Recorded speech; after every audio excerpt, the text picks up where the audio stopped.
Hi everyone, so this is the Modular Spaghetti Solutions, and here is just a follow-up tutorial on the first video I made about how to make a techno kick drum properly shaped to the ADSR envelope. And here it's just, we're going to continue and just add modulation sources to the BIA, still using one voice. So we're still going to use the same gate trick, putting gates into the ADSR envelope and then sending them into the BIA.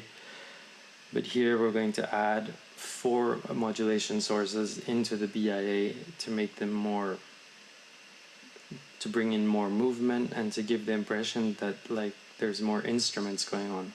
So here we have a classical 4/4 sequence we're going to start with on the Pulsar.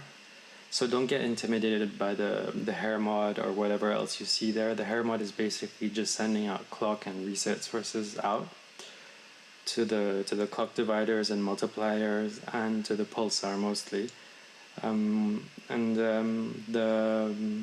The interesting thing here to create this kind of offbeat, complicated beat thing where you feel like there's 2 kicks or one bass line, 1 kick, is that I'm not sending a reset to one of the clock dividers that are going into the gate.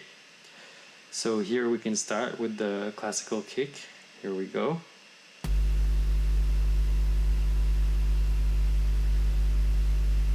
So let's go. 1. This is going to be the kick. So here it's going through an analog compressor with noise, so that's why you have this crispy thing, but it's also the attack. Here I just tamed it down and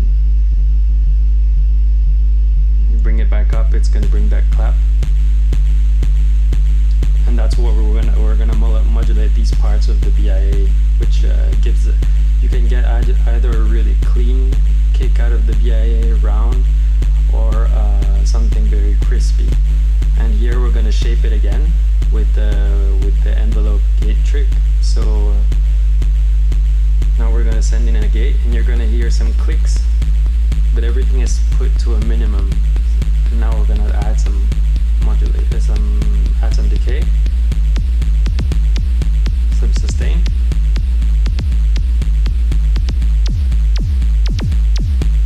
More laser-ish, like the first tutorial, if you didn't see it.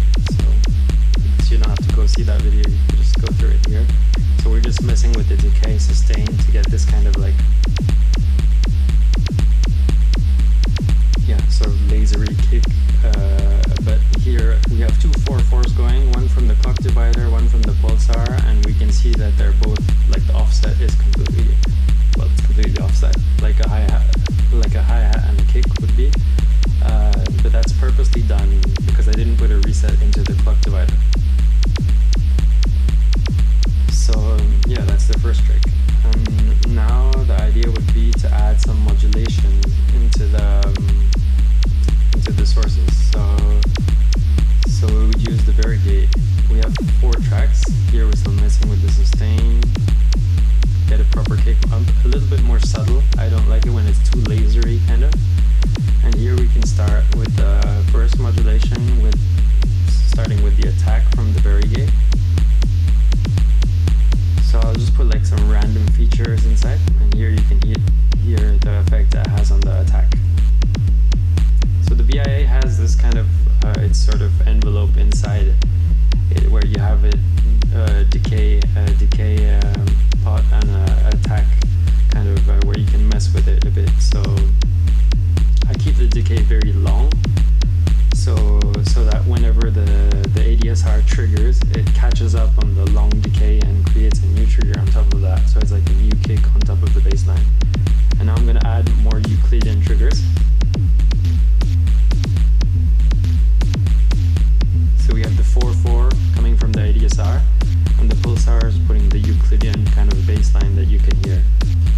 Now let's add a second modulation source. It's a bit of something that would need more attenuating, I would say, but just for the sake of the tutorial, bear with me. This is the morph.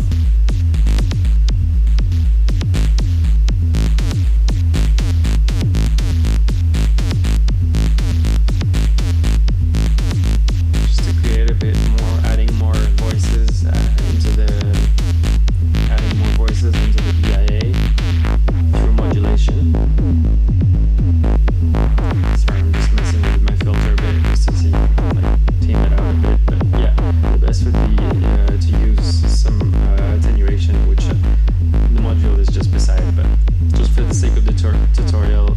Let's just keep it simple. Now let's go into the fold. See what we get out of that.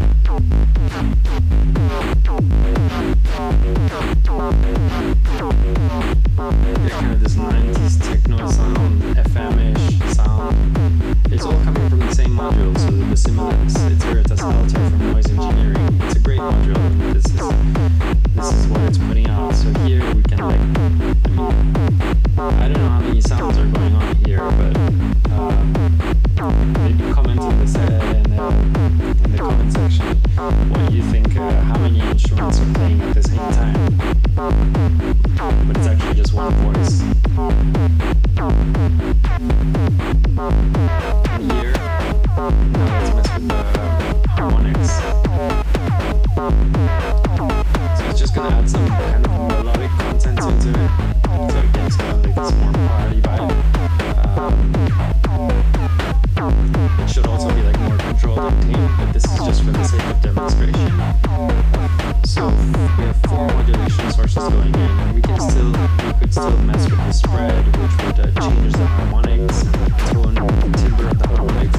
Now I'm putting 16 gates onto the ADSR, coming from the Varigate.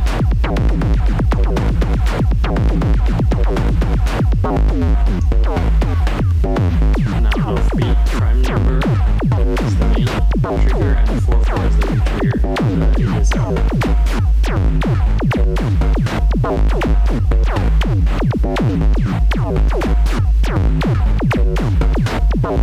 Back.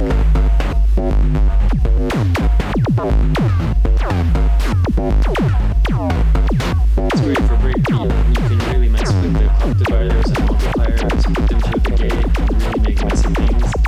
And also really well control things. And you have like some happy accidents that come out.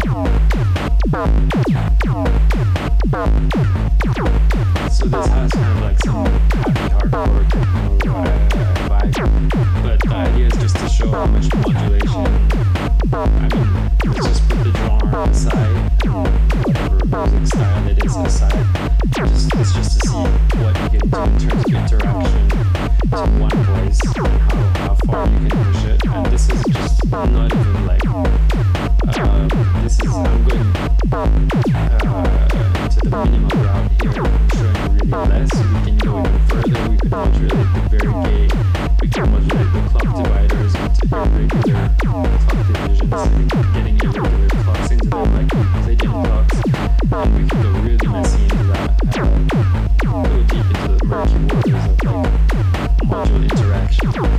So yeah, this is the second tutorial on how to get like a dynamic kick just with one voice, how much you can push out of one module. Let's see how much we can squeeze, and for the next tutorial, let's see if we can squeeze out a track out of this, add some hi-hats, some snares. Let's see what we can add into the next tutorial.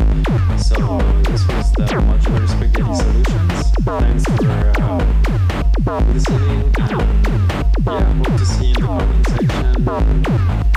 Hope you enjoyed the video, and yeah, see you on the next one. Bye.